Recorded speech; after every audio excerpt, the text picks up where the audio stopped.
Sind wir schon online? Ist alles gut? Oh, läuft alles, okay. Schönen guten Tag und herzlich willkommen allerseits zur Ringvorlesung Bevölkerungsschutz.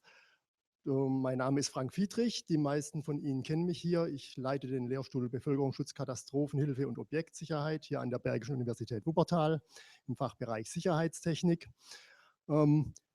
Bevor wir, sage ich mal, jetzt mit der Veranstaltungsreihe hier beginnen und den spannenden Vortrag hören, möchte ich vielleicht noch so ein paar Worte zum Hintergrund der Veranstaltungsreihe sagen. Die Veranstaltungsreihe richtet sich primär erstmal an die Studierenden der Sicherheitstechnik, die auch die Möglichkeit haben, in dem Zusammenhang Prüfungsleistungen zu erlangen. Aber durch die hohe, sage ich mal, gesellschaftliche Relevanz des Themas Bevölkerungsschutz dachten wir, es macht auch durchaus Sinn, diese Vorlesungsreihe auch mal der breiteren Öffentlichkeit vorzustellen und auch gleichzeitig die Vorlesung sozusagen im Internet zu streamen und online zu gehen. Von daher auch herzlich willkommen an die Personen, die ich jetzt hier nicht sehen kann. Ich freue mich, dass Sie auch über YouTube hinzugeschaltet sind und ich freue mich auf eine spannende Veranstaltung. Wir bieten die Vorlesungsreihe zum ersten Mal an. Es ist eine Vorlesungsreihe, die dieses Semester aus 6 Veranstaltungen besteht. Ich habe hier nochmal für alle entsprechend das Programm aufgelegt. Was wir hier versuchen, es ist eigentlich immer aktuelle oder besondere Themen aufzugreifen, die in der Vorlesung nicht so den Platz haben, den sie eigentlich benötigen würden. Und für den Fall bieten wir jetzt auch an, dass wir diese Vorlesung haben und dafür laden wir dann auch nationale und internationale Gäste ein. Die ersten beiden Vorlesungen, die Sie hier sehen, sind mit internationalen Gästen, mit Chris Arculeo vom UK, den haben wir heute. Und dann gehen wir zu anderen Themen über, wie digitale freiwillige Hilfeleistung oder auch Themen vom Technischen Hilfswerk. Der Präsident des Technischen Hilfswerks wird hier sprechen über Auslandseinsätze des THW. Auch medizinische Themen zum Katastrophenmanagement werden kommen, auch Sichtungsverfahren. Und abschließend wird dann auch noch ein Vortrag vom Vizepräsidenten des BPK kommen, der über aktuelle Arbeiten des BPK berichtet, eventuell auch über die Arbeiten hinsichtlich der Flüchtlingskrise. Gut, wir werden zunächst einen Vortrag hören. Im Anschluss an den Vortrag werden wir Zeit haben, auch für entsprechende Fragen. Die Fragen können Sie hier im Raum stellen, aber Sie können das auch natürlich online machen über den YouTube-Chat. Wir haben ungefähr 1 Minute Versatz, also von daher können Sie auch schon während des Vortrags Ihre Fragen einstellen. Wir werden die dann entsprechend sammeln und dann wird der Herr Martini hinten dann die Fragen entsprechend auch vorlesen. Gut. Damit würde ich dann auch schon dazu übergehen, unseren Gast ein bisschen vorzustellen, Herr Chris Arculeo, sorry for that. He's a European director at Hanover Associates, which is an independent consultancy firm with a huge experience and expertise in global emergency management and response. Chris works for over 30 years now with the London Fire Brigade and has therefore long experience and actually has a master diploma in emergency management and emergency planning and management from Coventry University. So you actually see it's very important that you have a good education in this field and that you actually can do some relevant work in this area. After he graduated there, he was involved with the Department of Communities and Local Government and with some projects from London Fire Brigade. And since his work with Hanover Associates, he's involved in a large number of projects, European Union projects and also local projects dealing with different aspects of emergency management. He is also, and I think that's highly relevant, senior advisor to the UK government on protective security in emergency services and also critical national infrastructures. And he's involved in a project which is called Threats, which deals with terrorist attacks on hospitals, which is probably relevant to the actual situation where we see a large number of terrorist threats around all over Europe. Chris is talking about the crisis management system in the UK, and he was involved in the development actually of this system. And so I'm very honored to have you here, and I'm looking forward to your presentation. And Chris, the floor is yours, and good luck with the technology here. Yeah, I hope it works. Thank you very much, Professor Friedrich. My name is Chris Arculeo. I am very conscious that I'm speaking to people whose first language is not English. I come from the middle of England, so I speak with the Anglo-Saxon U. So I will say bus, butter, London. I won't say Bath, batter, London, which is from our southern colleagues. You should never begin a presentation with an apology, but I apologize because I am a typical Englishman in that I only speak 3 languages: English, Australian, and Canadian. You'll notice I didn't say American because, as we all know, the Americans do not speak English. They are slowly destroying the English language. Anyway, on to our presentation this afternoon. And as Professor Friedrich said, it's absolutely vital that people like yourselves understand not only the system of crisis management in different countries, but where they came from, because each country's crisis management system is different. And it will be different for many different reasons. Culturally different, historically different, politically different, even geographically different, because it must meet the needs of that country or that region. I'm going to present to you today about the United Kingdom system. I will give you some history of what it was, where it is now, and hopefully where it will be in the future, based upon the developing threats and the developing challenges that crisis management presents to us. But of course, in the English language, the word crisis needs to be defined, because is crisis a disaster? Is disaster a crisis? What is a crisis? And again, it's different to different people. But in the next slide, I will show you our definition of a crisis, which our legislation is built around. So, what is a crisis? That in itself could be a paper. Someone could write a fantastic paper, a thesis on what is a crisis and what is not a crisis. What is a disaster and what is not a disaster? Well, it's a political crisis, an economic crisis, a physical disaster crisis. But this is what the UK have determined to be a crisis and how we will manage. And that is an event or situation, so anything which threatens serious damage to human welfare, the environment, or the security in any part of the United Kingdom. That's quite specific, but very broad at the same time. So it can cover any event or situation which threatens serious damage to human welfare, the environment, or security. So in our terms, this can be a political crisis. In our terms, it can be an economic crisis. If any of those things result in those events there, that it challenges human welfare, it brings a crisis into security. You will notice from the date, Civil Contingencies Act 2004, in legislation terms in the United Kingdom, that's quite recent. And I'll explain why that date is very important and why our civil contingencies legislation has changed quite significantly quite recently. So the Act 2004, it came about because of some serious events that took place around about the year 2000, the millennium. Actually, what I don't mention in here, which some of you are old enough to remember, is the wonderful millennium bug, Y2K. Some of us will remember Y2K, when we were supposed to have taken a hard look at our societies to identify what was critical and what was critical within our countries and within our societies, because allegedly Y2K, planes were going to be falling out of the sky, Armageddon was going to fall upon us because computers couldn't recognize 4 digits 1999 to 2000. Thankfully, it didn't happen. But what did happen in my country around this time was the first one that you see on the picture there. It's a picture of some tractors and some trucks on an autobahn, on a motorway. And what that was in our country was something called the fuel dispute. The government in the United Kingdom does put a large levy on fuel, and they raise a lot of tax from fuel sales. And the people of the country, particularly business, particularly farmers, agriculture, felt that at the time the government taxes were too high. So they began to demonstrate against this. This began in a small way with, as you can see, just driving slowly on the autobahn, trying to slow the traffic down. It then developed into other things, including the picketing or the sieging or besieging of oil refineries, trying to prevent the flow of oil, to try and cause a problem for the government.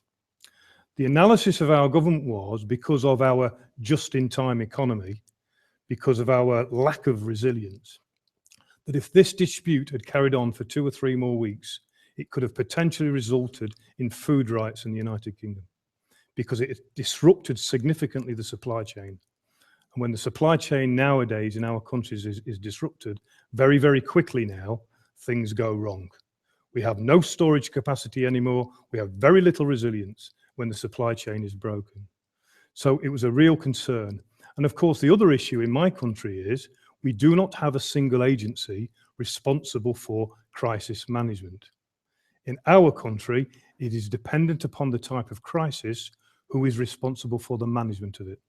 It is always at a governmental level, and I'll explain it later. But for example, with this one, it's fuel. So would that be the Department of Transport? Would that be the Department of Environment? Or would that be our Home Office, our Ministry of Interior? It caused a problem, even in who was responsible. This started to identify we had a problem in the United Kingdom. The second one was, at the time, we had some very severe flooding events. And these severe flooding events went beyond not only local authority boundaries, but regional boundaries, to affect large areas which covered many, many local authorities, many areas which were responsible for the management of this. This caused, for the first time, some very difficult problems in terms of interagency working at the political level. So this was another issue that said our existing legislation at the time was becoming not fit for purpose. It did not deal with the crisis. In fact, our legislation not only was not fit for purpose, it was creating a crisis on top of a crisis.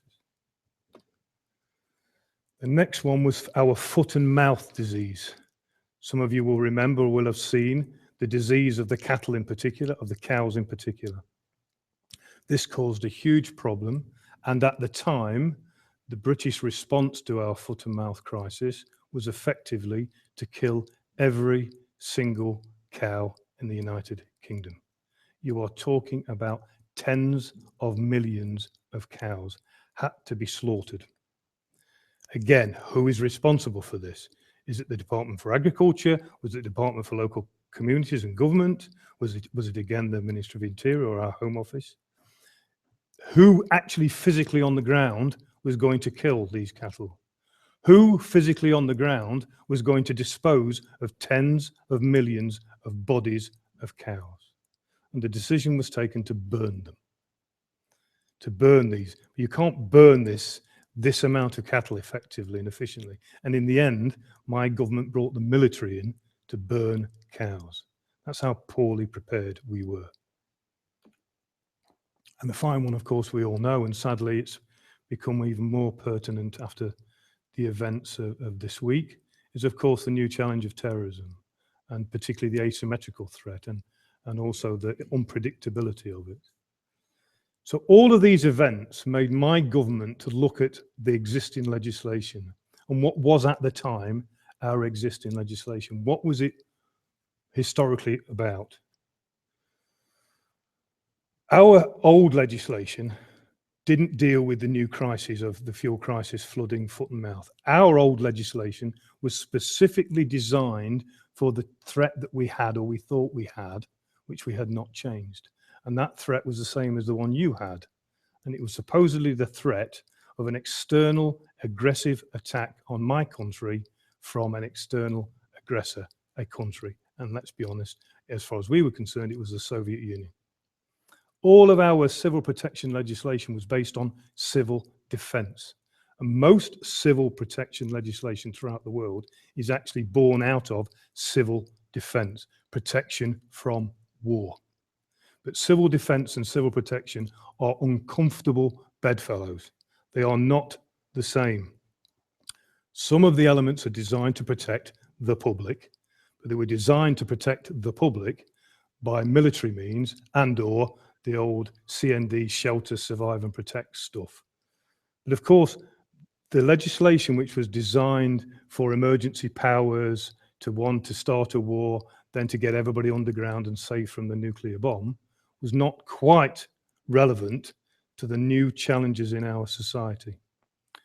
So we realized we had to look at our legislation. Our legislation had to change in many, many new ways. And again, the most important thing as well is the final paragraph. The new ideas of resilience and integrated emergency response. Because if one thing we were taught was that not one single event can now be dealt with by one single agency. Every event is a multi-agency event. Every event requires an integrated response from all sections of society. And one of the things we did learn was first responders. Who were first responders? And when I ask the question, you'll say, oh, the fire department, the police department, the ambulance service, the local authorities, whoever. No, the first responders are the public who are directly affected. And what do we do to provide them with training, to provide them with education, to provide them with tools to help themselves? And the other word in the English language, which is very difficult to understand, even for the English speakers, is the word resilience. Resilience doesn't just mean strong. Resilience doesn't mean being able to survive. Resilience in our terms meant we would grow from this event. We would become stronger because of this event, because we would learn from it, that we would take the lessons, and we would ensure that our society was better prepared and better capable to deal with whatever challenges. In the old legislation, it was purely about a law for you to do something, basically go underground and hide and let the adults deal with the problem. That doesn't fit our society anymore. Our public now are very well educated. You have very high expectations. The expectations of you today are completely different to the expectations of the public of 40, 30 years ago. You are less willing to accept what you are told. You are less willing to accept that there is some higher authority that knows everything. You want to be able to support yourselves and help yourselves, and we need to be able to provide you with that environment. So that was the new ideas of resilience and integrated emergency response. Because the other problem that we found was each department was great at dealing with its departmental issues. But if anything falls in between, we had no ability, no adaptation, no flexibility to deal with that problem. And the problems we're facing in the future are going to be multi-agency problems. They're going to be very, very difficult because our world is such an interdependent world now that an example of that was in the tsunami in Japan. In Japan, the other side of the world, as far as we're concerned, the tsunami in Japan destroyed certain manufacturing facilities which produced the single, I call widget because I'm not a technical person, but let's say it destroyed the single little electronic card that goes into a car in the whole of Europe. So potentially the tsunami would bring down the whole of the European car manufacturing system because it was what's called a single point of failure. It was the only place in the world where that thing was made. And that thing was destroyed when it was wiped off by the tsunami. So even something in Japan can affect us within days. We have to deal with that. So our national picture after this realization that we had a problem. We had a problem based upon the events that were kicking us in the ass because we had not thought of these things. And we now thought we have to do this. Not only must we have to do that, we also have to what we call in English horizon scan. We have to now start to be proactive in looking at the problems that are coming to get us, looking at the potential problems in the future of this now interdependent world. So we carried out this review. We realized that our existing legislation, the old Civil Defence Act, just did not fit a modern world and the modern challenges for our world. So, slowly but surely, we designed the Civil Contingencies Act of 2004, which became the single piece of legislation, a framework piece of legislation for all United Kingdom civil protection for the 21st century. That in itself was unique, a single piece of legislation with not lots of different bits of legislation, single piece of legislation, which for a country like Her Majesty's government is quite difficult. We managed to achieve it. And it focused on these three types of threats that we feel are the three threats of the future. Again, any event or situation which threatens serious damage to human welfare, and now we have to look at what does that mean. Again, an event or situation which threatens serious damage to the environment. For the first time now, we're starting to understand that a disaster also includes our environment, the earth upon which we live, and all the effects that that has.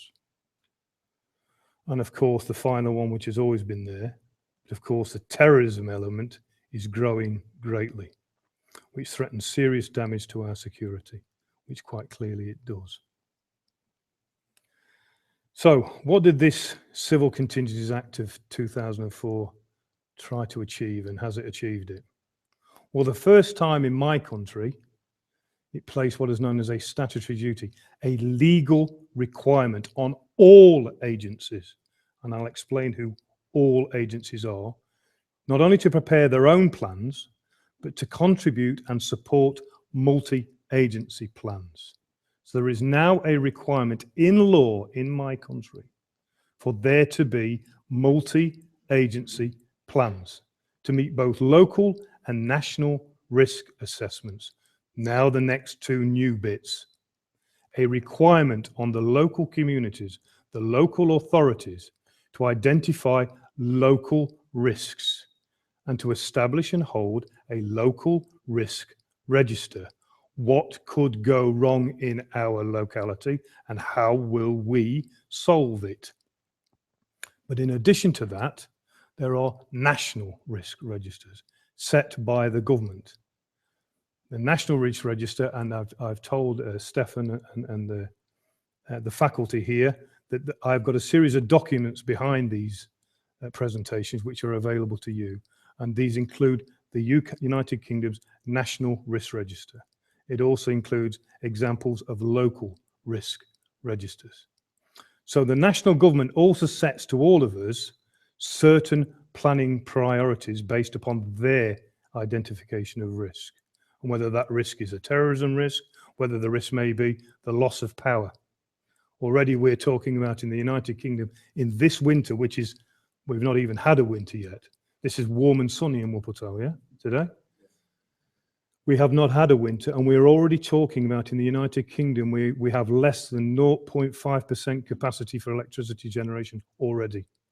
If there is an increase further by a factor of 0.5% in the electricity demand, the network in the United Kingdom cannot deal with it.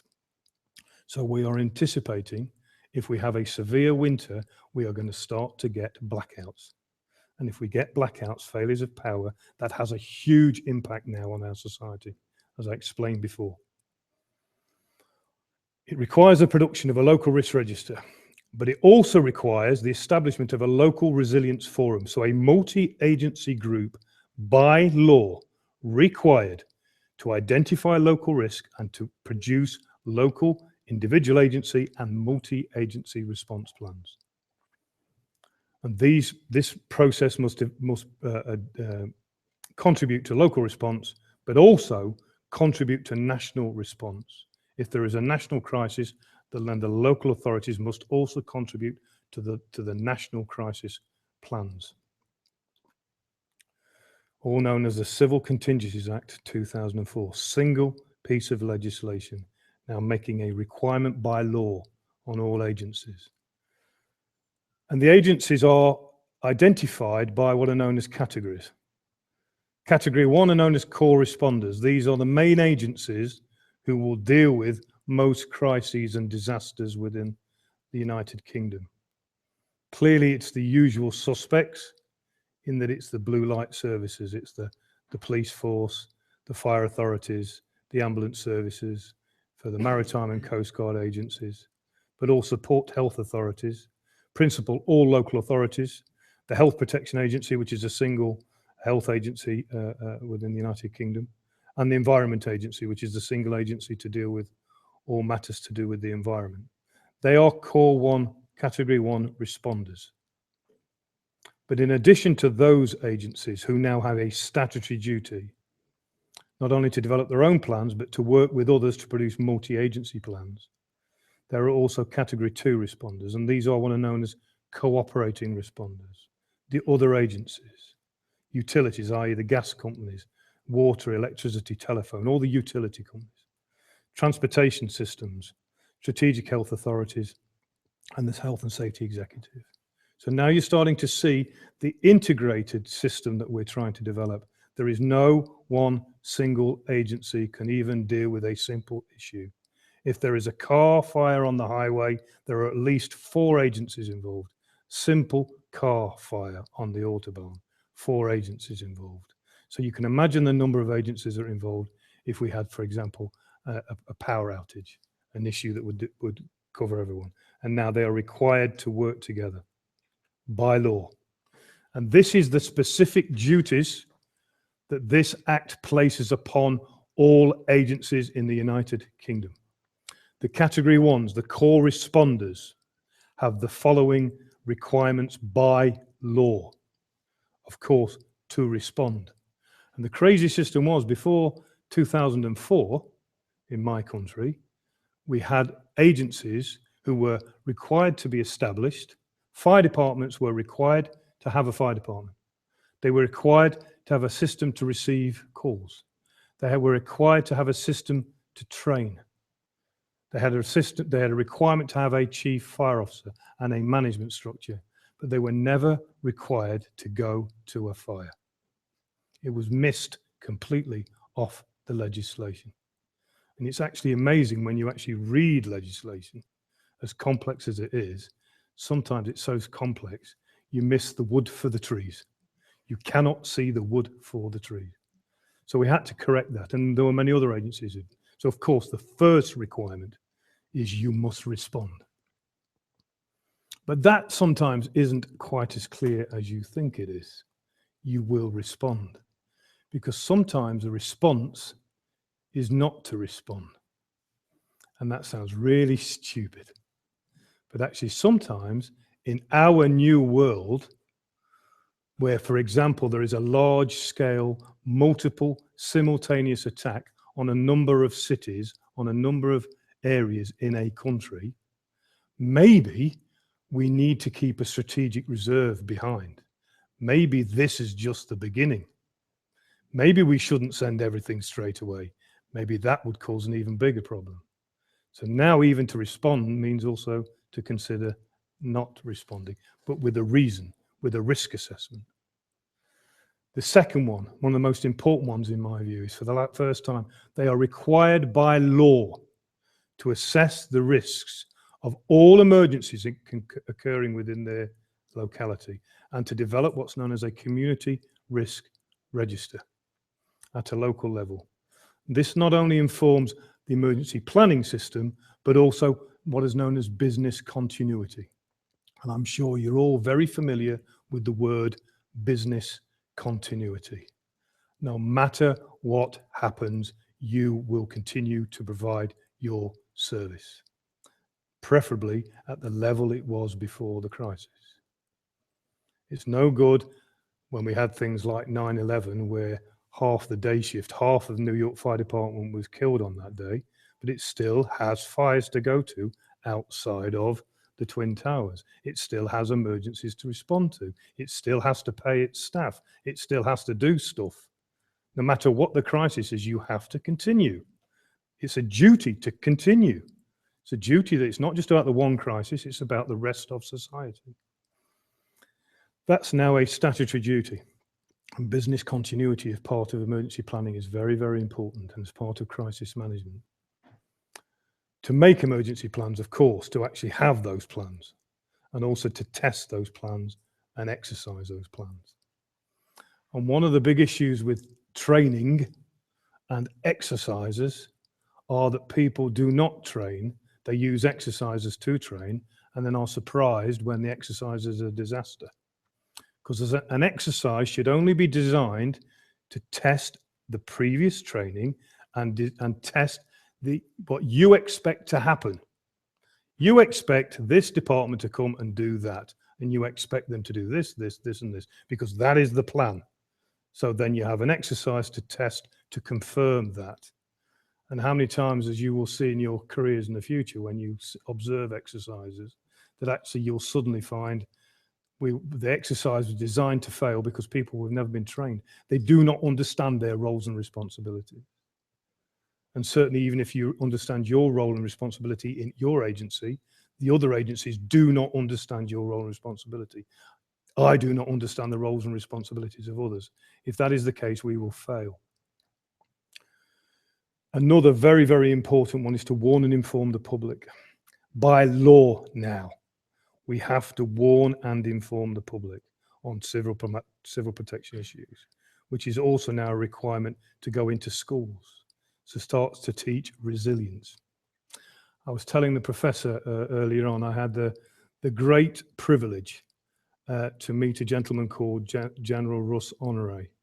Most of you will have no clue who General Russ Honore is until I explained that he was the wonderful National Guard general rolling into New Orleans a few days after the disaster, trying to bring some order to some bit of chaos, instructing, in fact, the National Guardsmen not to point guns at American citizens and not to say that American citizens were a threat because of the disaster. And Russ Honore said to me a number of things. I had a personal interview with him and said to me about the lessons learned from New Orleans in particular. And he actually said that we are less resilient today than we were 100 years ago. 100 years ago, everybody had a storage of food in their home. Everybody probably grew some food themselves in New Orleans.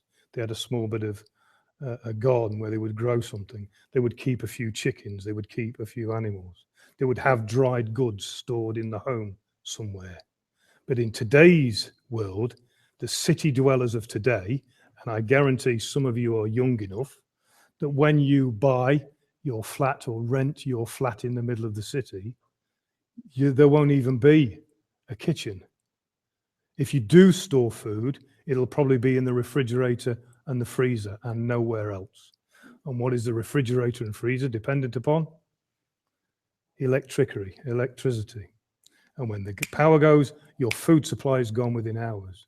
But hey, that doesn't matter, does it? Because just outside, there's every restaurant from every part of the world in the city, open 24 hours a day. So why should I worry? Guess how much food storage those restaurants store? Nothing, because storage costs money. You don't store anything, you sell stuff. So even if you think there's no food in your refrigerator, hey, I'm telling you now, within 4 hours or 12 hours, there's no food in any of those shops either. So within days, cities will have no food. And he said, we need to teach people the old ways of resilience. Store some food in the home, even if it's a few tins. Start to think again about what happens if the power goes out. He also said the most important thing he thinks we should do is start immediately a first aid and resilience training program amongst school children, because they are the future. And maybe secondary school and also university, because you're young enough, you have open minds. The old people, our minds are closed. We're gone now, we're finished. So we need to get to people who have open minds to realize we've got a long way to go. So warning and informing the public is very important. In London, we have a number of organizations. London First is one in particular. London First is an organization which brings together all the communities of London, because it was a recognition that actually category 1 responders might be defined as police, fire, ambulance, but who's the first person on the scene? It's the public, it's the people who live there. It's the people in the restaurant in Paris who were the first aiders. It was the people in the theatre who were the first aiders. It wasn't the police department, the fire department. They're still on the way. For the first few minutes, it's you, and we need to train the public in what to do and how we can support them.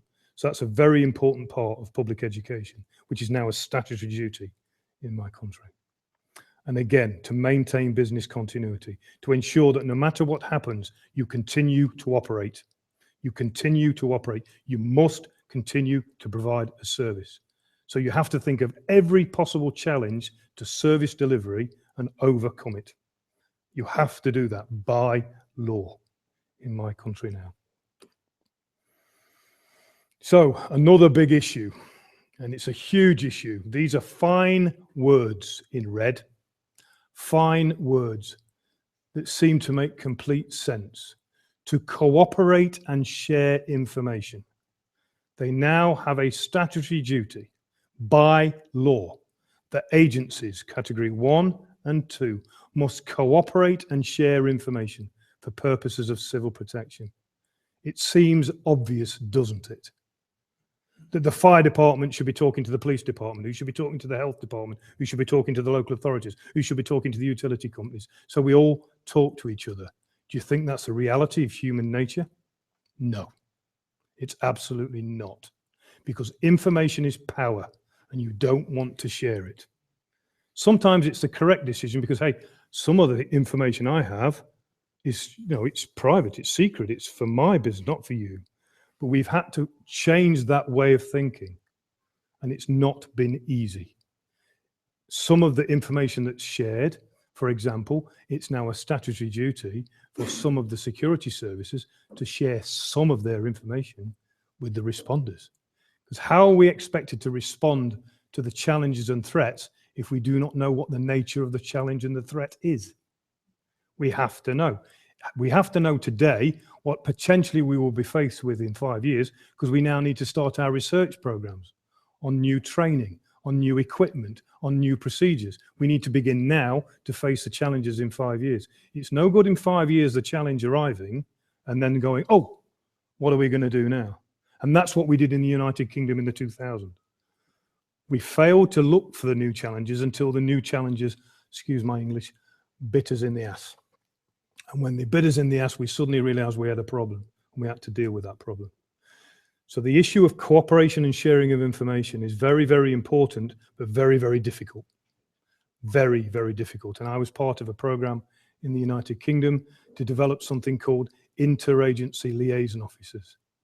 These were specially selected people, usually from senior middle managers in each sector organization, not just the police, not just the fire, but the gas company, the utility company, the health company, who we could share information with, that they could then disseminate appropriately that information on intelligence to their organizations to help them prepare and plan for future challenges.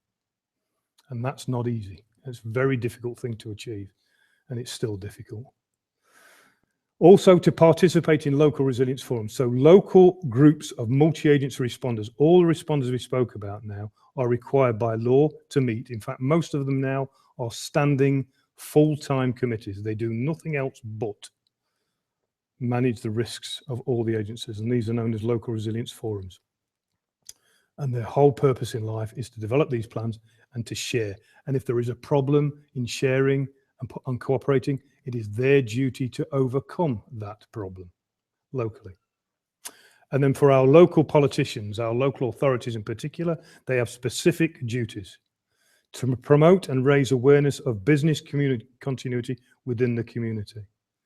So everyone needs to understand, because I'll give another example. Something the London Fire Brigade never even thought about what terrorism meant to us. Because of savings that we all do, we used to buy our own uniform. All our firefighting equipment, all our fire trucks, everything was owned by the department. But for cost effectiveness, for efficiencies, for saving money, we subcontracted that out to service providers. So somebody would provide the uniform to us based upon our requirement. So I need 2 sets of fire equipment for every firefighter. It needs to be cleaned once a week or whatever the contract requirement was. It worked fine. In fact, it was very effective until we had the 7/7 attacks, the attacks on London and the Underground on the 7th of July, 2005.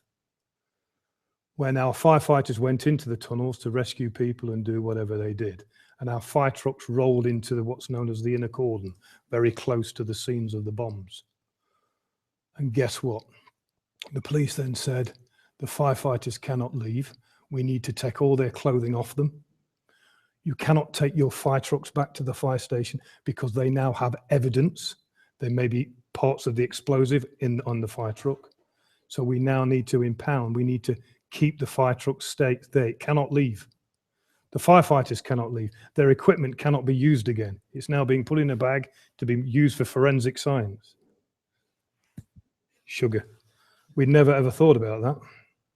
We'd never thought about that. And that's part of business continuity. It's about thinking beyond the norm. And that's not easy either. But also very, very important, provide advice and assistance to local businesses, because it's usually the local businesses who are first affected. It's usually they that are targeted. And if you think about that in reflection of the Paris attacks, every one of the Paris attacks was against a business, whether it was a restaurant, whether it was a theatre, whether it was a sports stadium. They were businesses. And therefore we need to provide advice and guidance to the businesses. And also the businesses can help us. I don't know the full details. We probably never will, but it certainly seems in the Stade Francais case, the stadium where the football match was taking place, that actually a worse attack was prevented because of their security systems. They had a security guard who said, no, you're not coming in because there was suspicious behavior.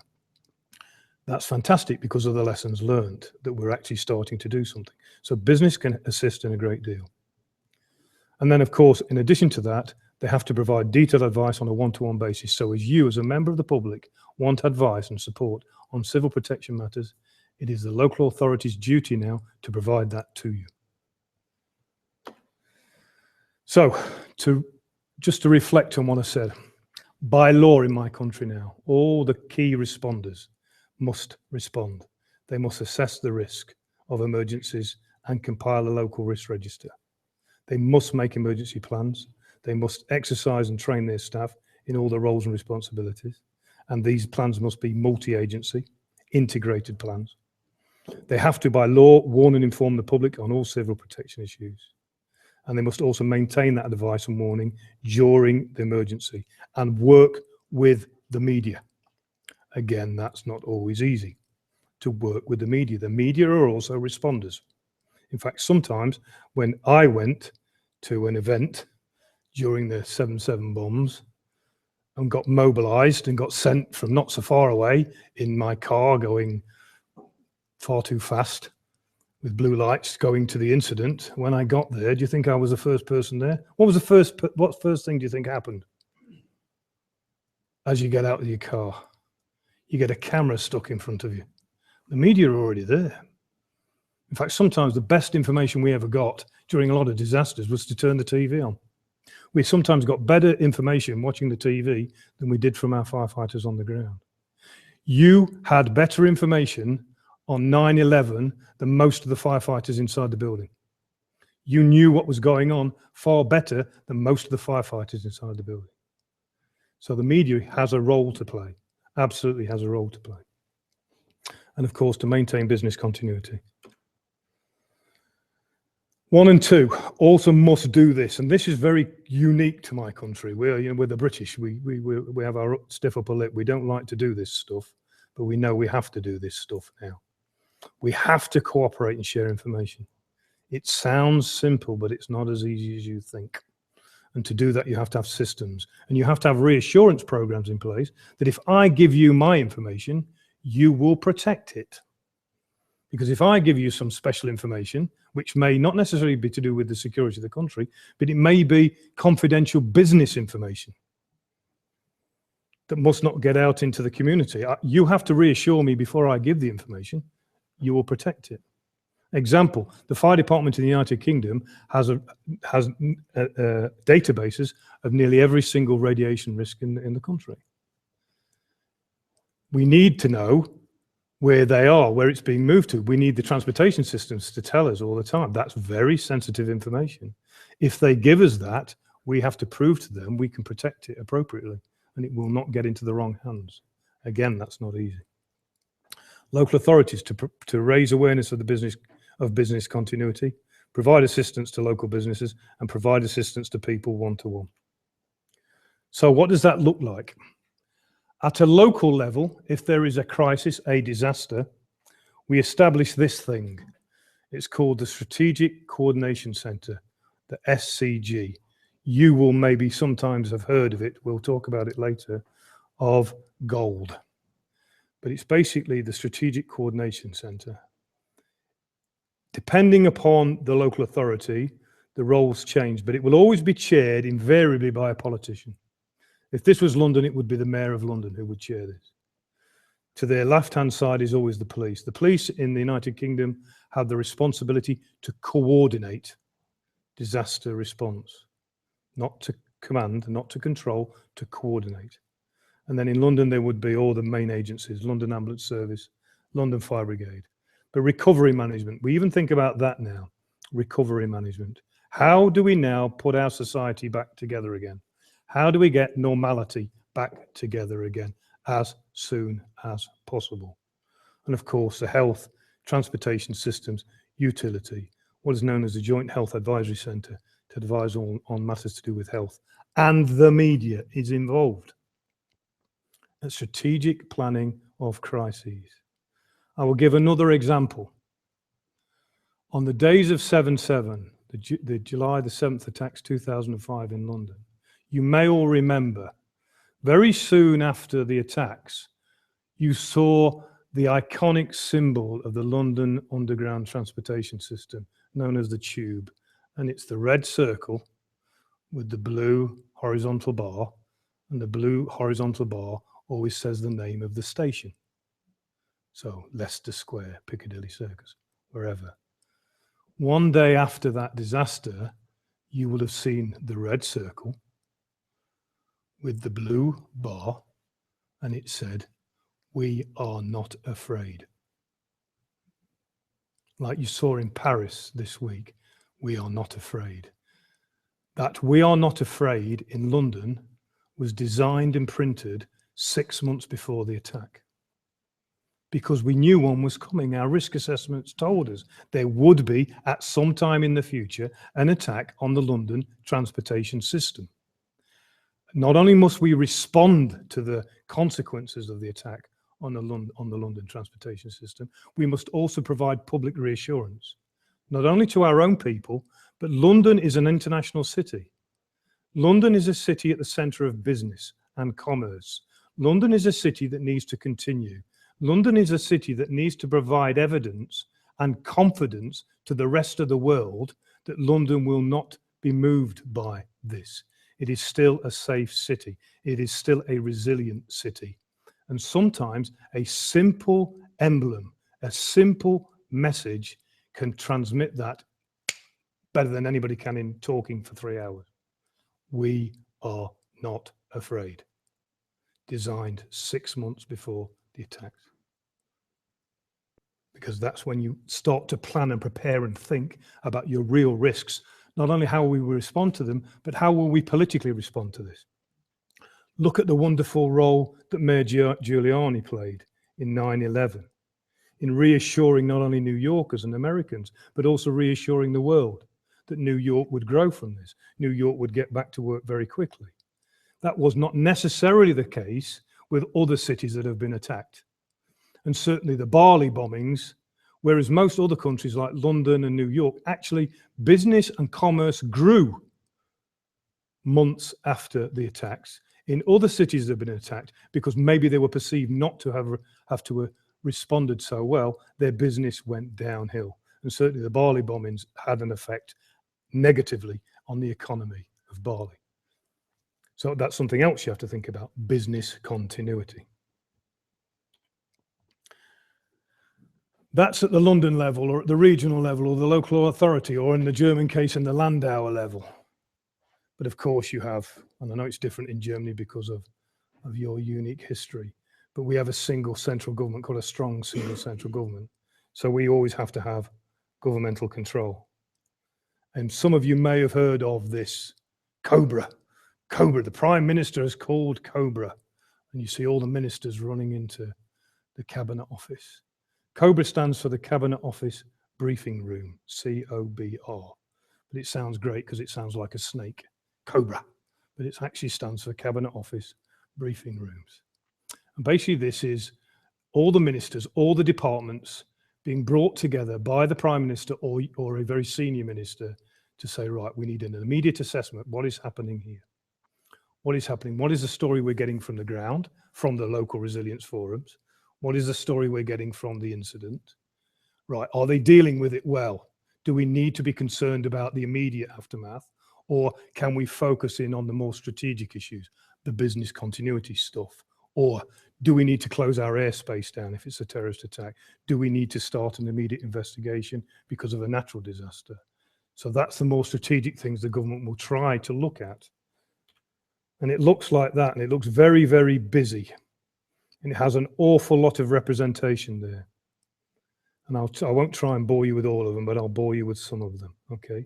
But it's invariably chaired by either the Prime Minister, the Deputy Prime Minister, or the Minister whose department is responsible for the disaster.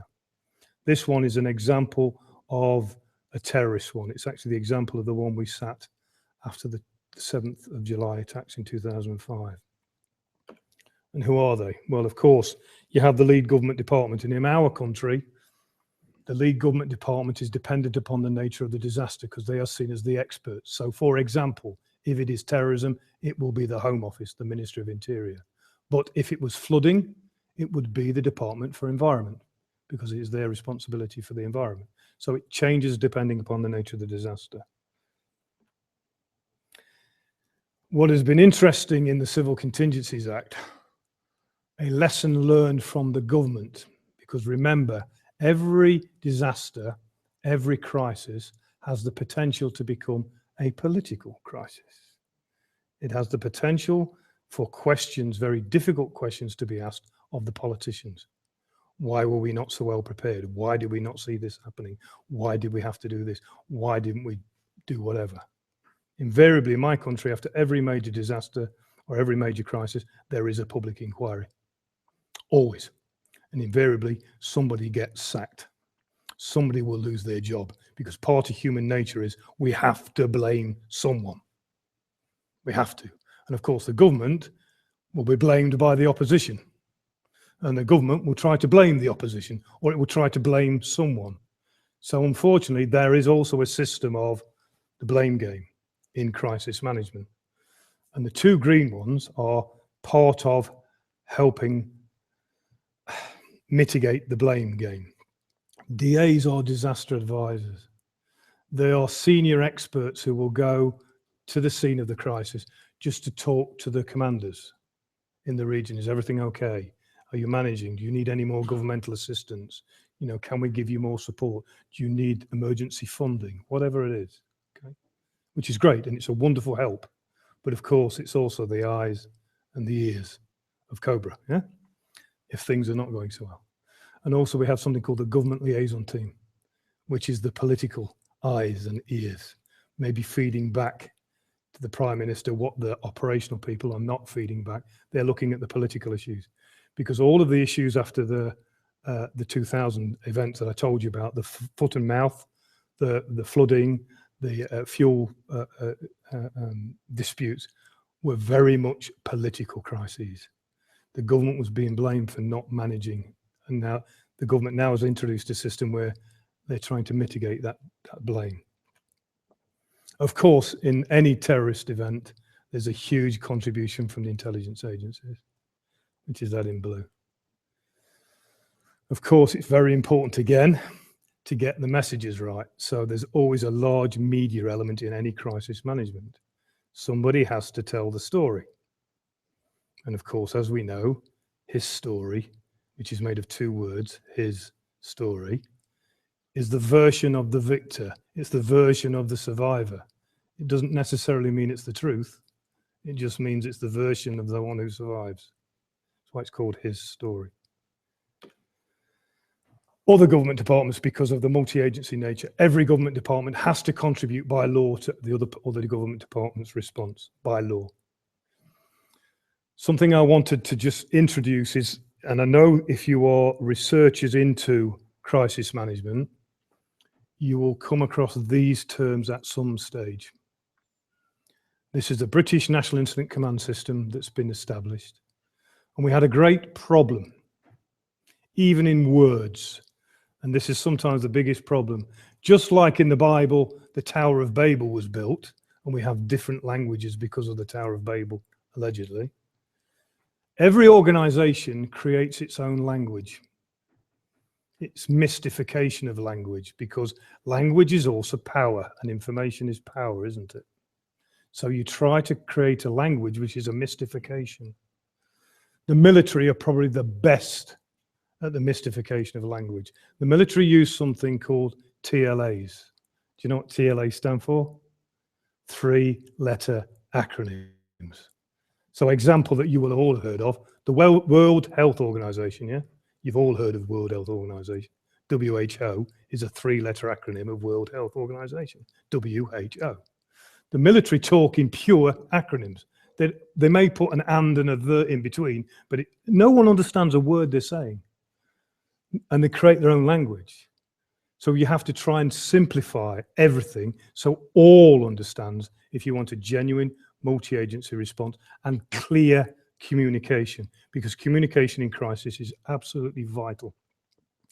We tried to do it in the United Kingdom with our simple language because we are simple people.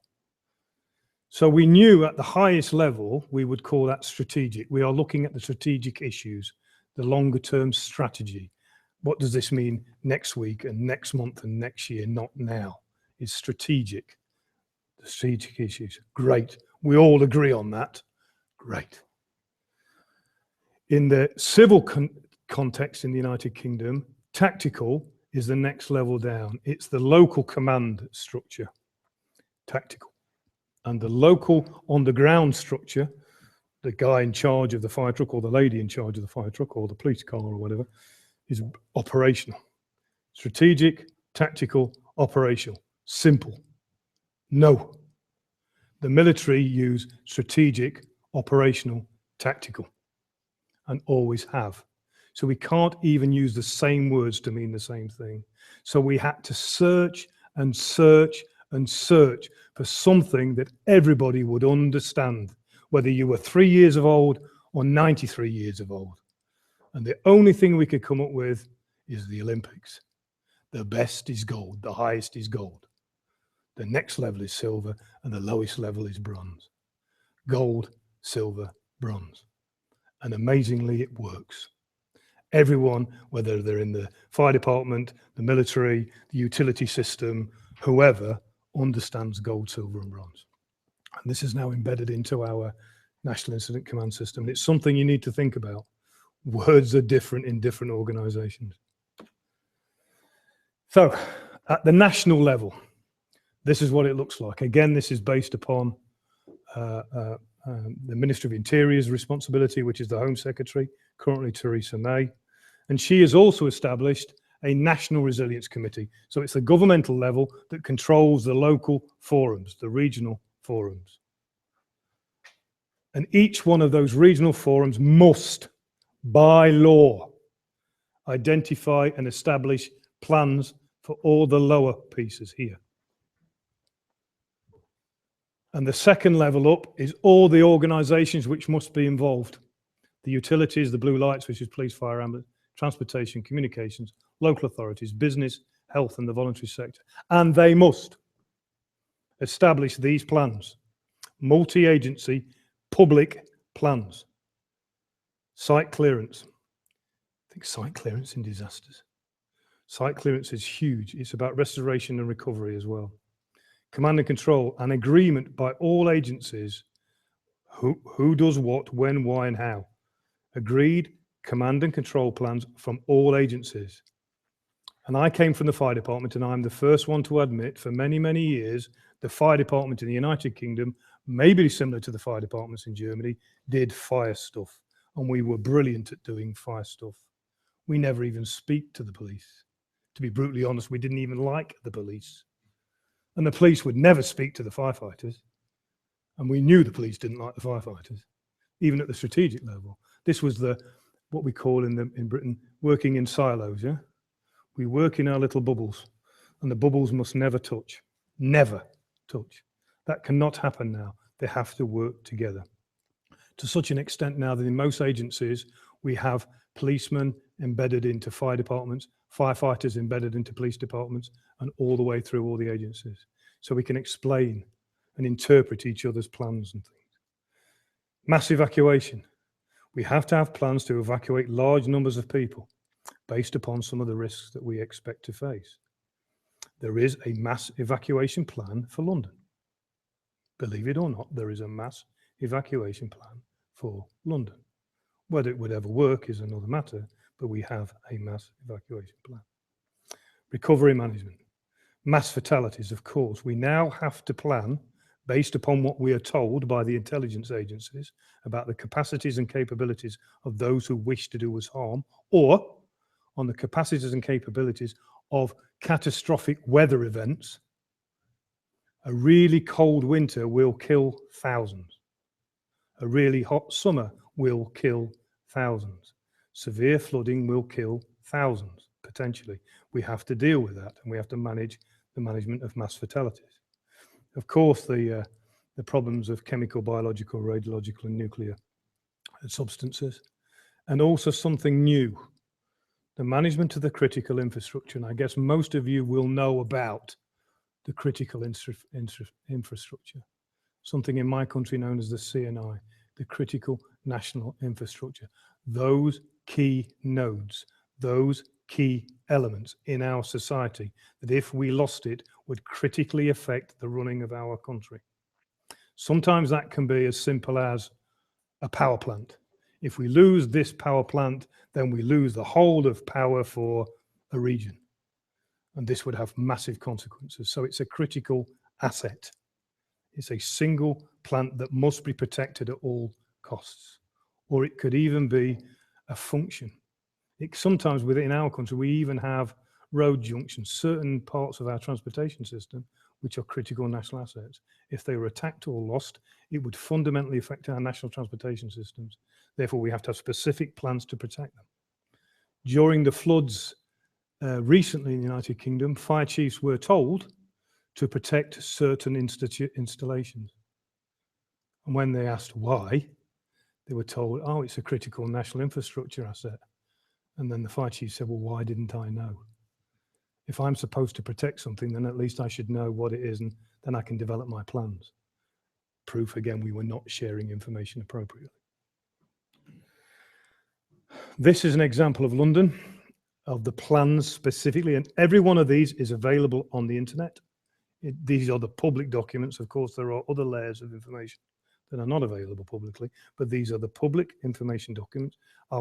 There's the website is at the end, but every one of these plans is an actual plan that the London Resilience Committee have developed. Command and control protocols, consequence and recovery management plans, the London evacuation plan, the London flu pandemic plan, London flood plan, the establishment of humanitarian assistance centres, mass fatality plans, media and public. You can read it too. Every one of those plans is available and has to be produced and updated every year by the Resilience Forum. And every other local resilience forum has to produce the same by law. And finally, we are continuing to develop our what's known as the Civil Contingencies Enhancement Programme. We cannot stay, the legislation can no longer stay static. It has to be continually reviewed and developed, both in terms of lessons learned from response and disasters, but also in what we call horizon scanning. What is the problem that's coming that we haven't thought about that this legislation won't resolve? And these are the websites I suggest that you look at, which will have all the information I've spoke about during this presentation. But also there are documents that will be made available to you through the e-portal that I've drawn this information from. And that is the end of my blah blah, and it's your turn for a bit of blah blah, both in terms of people within the room, but also our colleagues who are online. Are there any questions?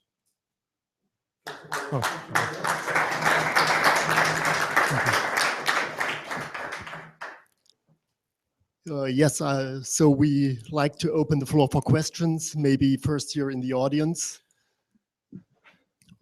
Are there? Okay, Ramian. Oh, you need yeah. Mike.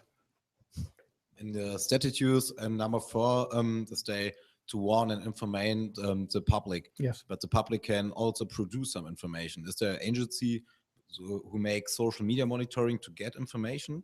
Yes, there is. In fact, one of the greatest growth industries inside of crisis management is actually social media management. In fact, every organization now has social media teams, and particularly the emergency services and the crisis management organizations have established and now understand the absolute value of social media as a huge tool, but also, as you said, the reverse. It's a great reporting tool and an informing tool for those who are monitoring disasters from the public. In fact, I know that during I think it was the storm that affected New York and New Jersey, and the fire department were actually sending fire trucks based on tweets because it was the only information coming in to the New York Fire Department.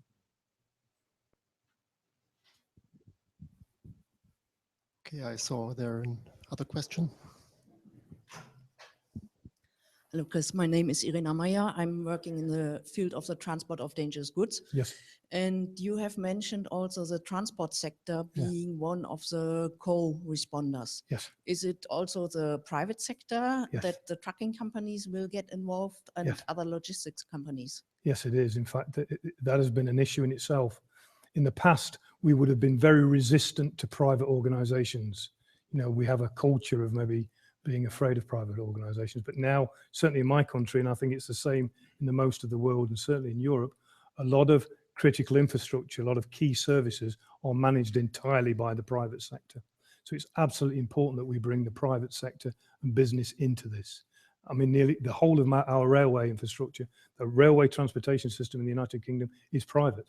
It is not a public transportation system. It is a private transportation system. So yes, they are involved very heavily.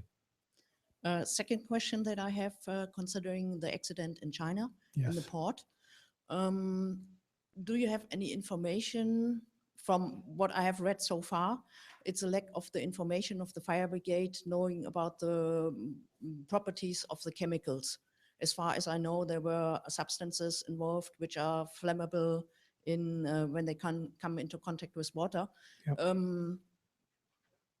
What do you think they can do?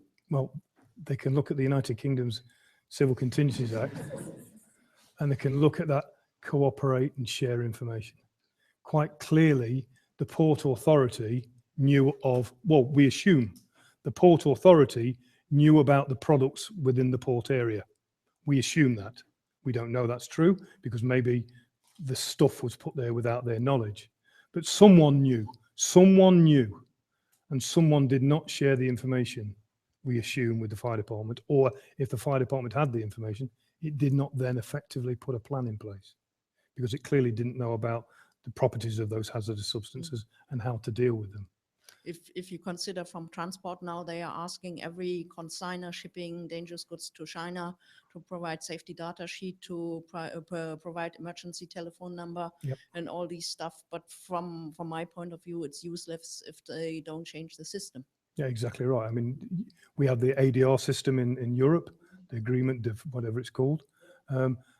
And we have those labeling, marking, and consequence management plans. We I have don't think IMDG China code, has. which is mandatory for all sea transport. So Yes. for that point of view, they also have to stick to these regulations. Yeah, they do. But when it was then stored in the building, whatever it was, even if it was still in the containers, did the building also have the marking, whatever standardized marking system China adopts, if it does adopt the international standard or not? We don't know. They adopted GHS. Yeah. But I'm not sure if the people are really trained what the symbols, what meaning is behind. Probably not. Although the consigners from here must provide the GHS label in Chinese language. Yes. Okay, Okay, thanks. you're welcome. Okay, thank you. Maybe we take a look at the internet first for a second. Maybe there are some questions from the audience on YouTube. Not now, okay. Time shift from about 1 minute. Yeah, they have a time shift. So we have here another question. You mentioned that the police has to coordinate the crisis management. Yes. Is there a special reason for that? Yeah, it's partly because of historically in our country, the police are there to maintain law and order. So order is about maintaining our society at a operational level. So that's why it's been agreed and accepted by all agencies. The police will coordinate, but coordination is not command. Coordination is not control. Coordination is really, as we've said, it is their duty to bring all the partners together. It is their duty to ask the questions of the partners. Okay, is everything working correctly? Are we all working together? How can we support this? Because the other issue is sometimes the only way these problems can be resolved is the only organization that has the statutory power is the police service. So that is why. Okay, thank you. Ramian has a second question. Do you have any plans to involve volunteer spontaneous helper in the disaster relief? Yes. There are plans as part of what I didn't show you was category 3. And category 3 is the voluntary sector. The voluntary sector has a huge role to play. That is the organized voluntary sector, Red Cross, etc. But also, again, as you've said, disasters have shown us that lots of people want to help, willing to help, have actually begun to help before we even arrived. And we need to incorporate that help, provided it is trained. And the word we would use in English is it is complementary to the response. What we don't want to see, and we see all the time, is there is some form of problem, disaster. The fire department, police department arrive, and they say to the people who've been helping for the last 30 minutes, thank you, now you can go. That's crazy. We need to change the mindset of our responders as well to incorporate the spontaneous volunteer, because it's also part of recovery, it's part of public reassurance, it's part of business continuity. People want to help, and we should incorporate that help, provided that help is really helping. But even sometimes, psychologically, it's helping. You just need to feel useful to be able to do something. So yes. Is there any work with digital volunteers? Yeah, but it's not my strength, to be brutally honest. I'm an old man, digital volunteers. But yes, yes, there is, because we accept that everything has to be integrated. Every part of society can help. No longer can we say, oh, we deal with that. Because it's a challenge to society, and therefore society itself has got to work to support it, all sections of society. So yes. Over there is another question. You mentioned there's a plan for evacuating London, a city of the size of London. That's really a matter of time, I think. Yeah. So that's not for a situation which is very fast growing. No, exactly, it's not. But okay. It may not even be completely practicable. But there are scenarios, and you can all think of scenarios where we may have to evacuate a large city. We are now required to prepare for that. Even if we think it would never happen, even if we think we have to prepare, there has to be a plan. Even if that plan takes days, there has to be a plan. And there is a plan, and it's a very difficult plan. You can imagine it's a very difficult plan. But part of that plan is we may not need to evacuate the whole city. We may begin in sectors. We may begin in areas. Eventually, we may have to evacuate the whole city. And not only that, we may never return to that city for 50 years. And you can think of the scenarios where that is a possibility. And we have to plan for that. You have to plan for the impossible, because now the impossible is possible. And the crazy thing is, the one thing we are not doing, and you may do this in your research, is you will come across the black swans. Do you know what I mean by black swans? Donald Rumsfeld, I think it was Donald Rumsfeld, wonderful Secretary of State for America at the time of the Iraq War, was questioned about something that happened. And he was questioned by journalists, and he came up with a speech which sounded crazy, but it was actually correct. And he said to journalists, there are the known knowns. In other words, there are those things we know. But there are also the known unknowns. in that there are those things we know we don't know. But there are also the unknown unknowns. There are things today we do not know because we do not know. It's beyond our experience. But it doesn't mean to say it's not going to happen. It will probably happen, and that's known as the black swan. And it's the black swan that will really hurt us. So we have to continually horizon scan. What could go wrong?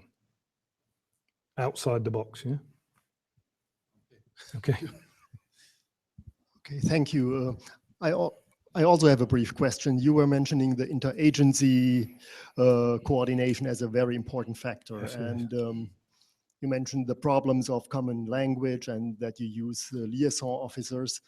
But one major issue, there are two issues also. One is the issue of trust. Yes. How do you actually overcome this more interpersonal problem in the UK? Are there plans for that? How do you address that? And the second one is the technical interoperability between the different agencies. Yeah, okay. How do you deal with that? Okay. The first one is relatively easy in that it's the trust issue. And the trust issue comes from the fact that actually when we work together, we work together correctly, we complement each other. Suddenly, I realize that the police can help me and I can help the police. I'll give an example. Sometimes police have operations where they need to know the complete inside of a building intimately. The agency that has those kind of plans in the United Kingdom are the fire department. The police didn't know that until our people worked with them and said, well, yeah, because we issue a certificate of safety to every building in the United Kingdom. So we have plans. We know what's in them. We even know who lives there. They're in our database. They didn't know that till we worked. We then helped them with some of their risk assessments. For example, they deal a lot with dangerous materials, hazardous material, and they have no clue. Of course, they're policemen. Why should they? But of course, the fire department does.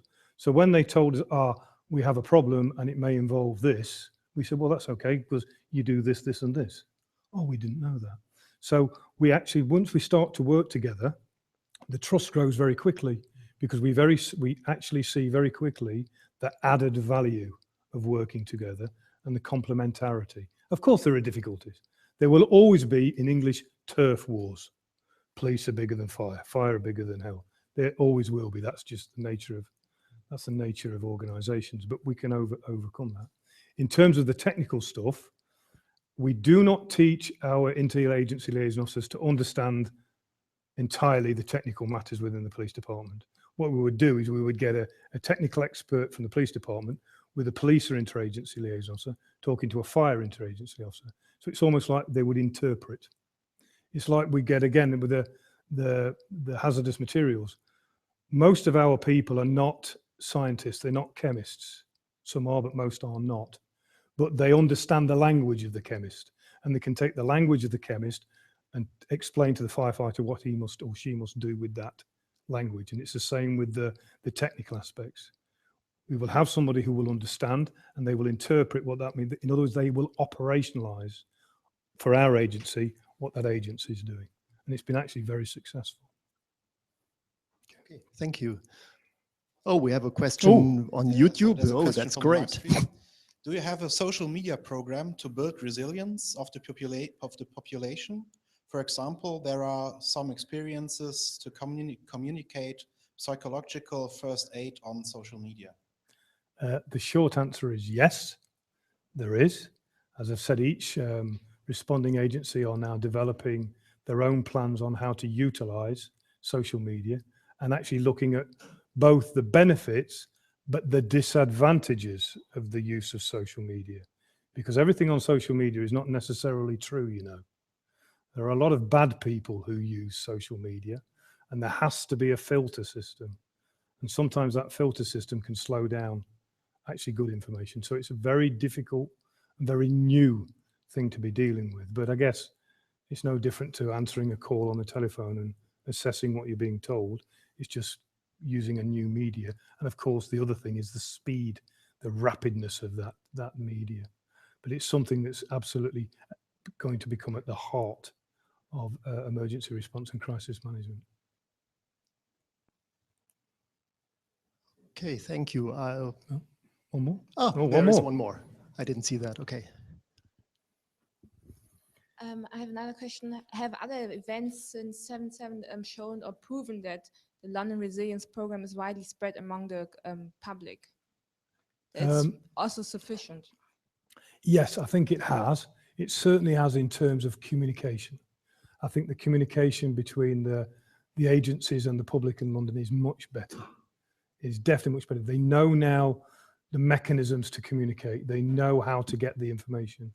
So I would say definitely, certainly in terms of the benefits of the warn and inform. Because it's not just about warning and informing when the disaster happens. It's all the time. It's public education programs. And those public education programs are definitely working, particularly with the younger people. Okay, thank you. We have another question from the YouTube channel. Two more. Oh, Actually, two, yeah. For emergency incidents where several agencies outside the blue light sector are involved, do you have live radio communication with them, or do you have to rely on mobile phones? no, we have live. A lot of the category 2 responders, and certainly the category 1 non-blue light, which I think the question refers to, for example, communications utilities, they have also what are known as airwave radios. They have digital radios. They have specific channels allocated to them so that they can communicate inside the emergency management system. So yes, they do. Okay, and second one, the presented UK system is really nice, but this huge construction needs a lot of money. How could all stakeholders have been convinced to spend so much money on it? Did you need the crisis first? Yes, we needed the crisis first, definitely. And secondly, it's a very, very good question, because everything always comes down to the money. Everything comes down to the money, and it's been a big issue. A lot of these things in my country, if there is new legislation forced by the government, it is known as a new burden. It's a new requirement on agencies. And actually, we like that. We want new legislation because it's accepted that if the government requires new stuff, it has to pay for new stuff. Of course, there's always an argument about how much it costs. The problem is not so much in the initial funding, that was fine, but the ongoing funding now to continue these programs and improve these programs, although there is some government funding, of course, like the rest of society at the minute, budgets are being cut. And there is a concern that there will come a level of budget cut where we may not be developing as quickly as we should. So the money question is a big question. And politically, we always have to push for the money. Okay, thank you very much for these interesting questions. And thank you very much again, Chris, for giving this interesting and really enlightening presentation. You're welcome, Professor. Thank you. Thank you. So with that, I would like to close this session for today, and I hope to see you all in 2 weeks when we have Per Arvik from Norway, who is giving a talk about digital volunteers. We already had this question today, and I think that will be a very interesting presentation as well, and I hope to see you there. Thank you.